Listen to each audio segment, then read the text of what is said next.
पापा एक काम करते हैं ना, आप 2-3 दिन की ऑफिस से छुट्टी ले लो और हम सब लोग कहीं घूमने चलते हैं। हाँ पापा, मजा आएगा।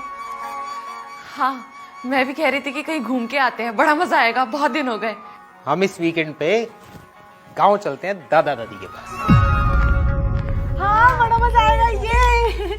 तो आप इस फ्राइडे हाफ डे ले लेना, तब तक हम दोनों भी स्कूल से आ जाएंगे और ये वीकेंड हम गांव में दादा दादी के साथ मनाएंगे। डन। डन। काजल सुजल अपने कमरे में जाओ, होमवर्क करो। ठीक है मम्मी, चलो सुजन।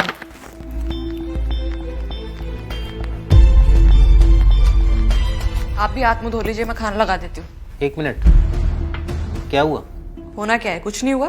तो अचानक बच्चों को कमरे में भेज दिया और ठीक से बात भी नहीं कर रही हो। तो कैसे करूँ? अगर मेरा बात करने का तरीका पसंद नहीं है ना, तो मत करो मुझसे बात। अनीता, चिल्लाओ मत। और अगर तुम्हें जाना है ना गाँव, तो अकेले चले जाना, मैं और मेरे बच्चे कहीं नहीं जाएंगे।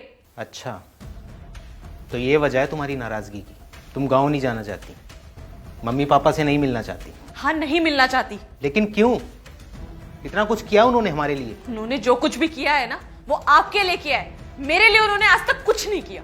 तुम्हें तुम्हारे हिसाब से जीने की आजादी दी, तो उन्होंने किया ही क्या तुम्हारे लिए? तुम्हारे लिए अपने बेटे का त्याग कर दिया उन्होंने,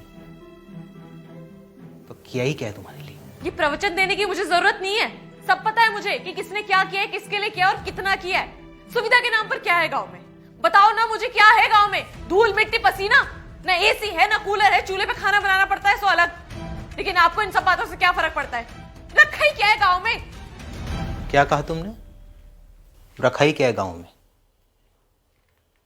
गांव में मेरा बचपन रखा हुआ है, जो अक्सर मुझे बुलाता है, लेकिन जिम्मेदारियों के बोझ से लदा हुआ तुम्हारा ये पति कभी जा नहीं पाता। गांव की वो गलियां जहां खेल कूद कर मैं बड़ा हुआ, गर्मी के वो थपेड़े, धूल मिट्टी जिसे खाकर मैंने जीवन की कठिनाइयों से लड़ना सीखा, चूल्हे का वो खाना जिसे खाकर मैं जवान हुआ। तुमने ठीक कहा, गांव में ना कूलर है ना एसी, लेकिन गांव में नीम की ठंडी छांव है। भले ही गांव में कोई सुविधा ना हो, लेकिन शहर जैसी कोई दुविधा नहीं है। और सबसे बड़ी बात, गांव में मेरे माता पिता हैं, जिन्होंने मुझे इस लायक बनाया कि इतने बड़े शहर के घर में मैं अपने परिवार के साथ रहता हूं। मैं जानता हूं कि तुम कभी गांव में नहीं रही, हमेशा से शहर में ही पली बड़ी हो, लेकिन गांव को समझने और देखने का नजरिया तुम्हारा बिल्कुल गलत है। हम जिस दृष्टि से देखते हैं ना, सृष्टि हमें हमेशा वैसी ही नजर आती है। और रही बात माँ बाप की, तो कितना ही समय बचा है उनके पास जीने के लिए? क्या वो थोड़ी सी खुशी के भी हकदार नहीं है? और छोटी मोटी बातें किस घर में नहीं होती अनीता? तो क्या हम इन छोटी मोटी बातों पर रिश्ते तोड़ देते हैं? एक बात बताओ, क्या तुम्हारे माँ बाप ने कभी तुम्हें नहीं डांटा? उन्होंने कभी तुम्हें भला बुरा नहीं कहा? तो क्या तुमने रिश्ता तोड़ दिया? और एक बात बोलूं अनीता, जिस दिन तुम खुद को उनकी बेटी मान लोगी ना, उस दिन वो तुम्हें तुम्हारे माँ बाप लगने लगेंगे। मैं इस वीकेंड बच्चों को लेकर गांव जाऊंगा। मैं नहीं चाहता कि वो उस अनुभव से वंचित रह जाएं जिस अनुभव से तुम वंचित हो।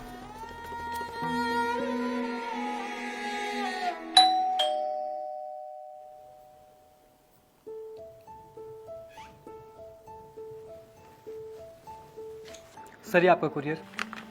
सर ये साइन कर दीजिएगा। Thank you sir.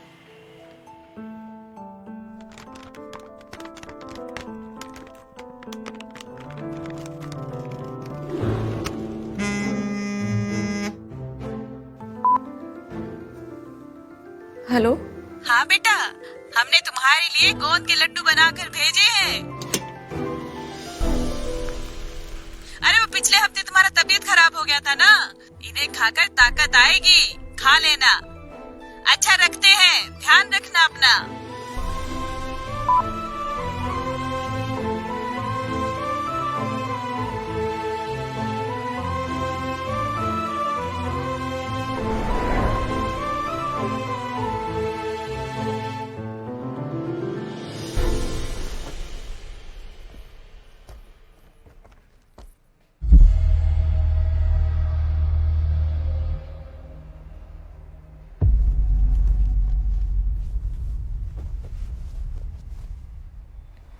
हम गांव के लिए कब निकल रहे हैं?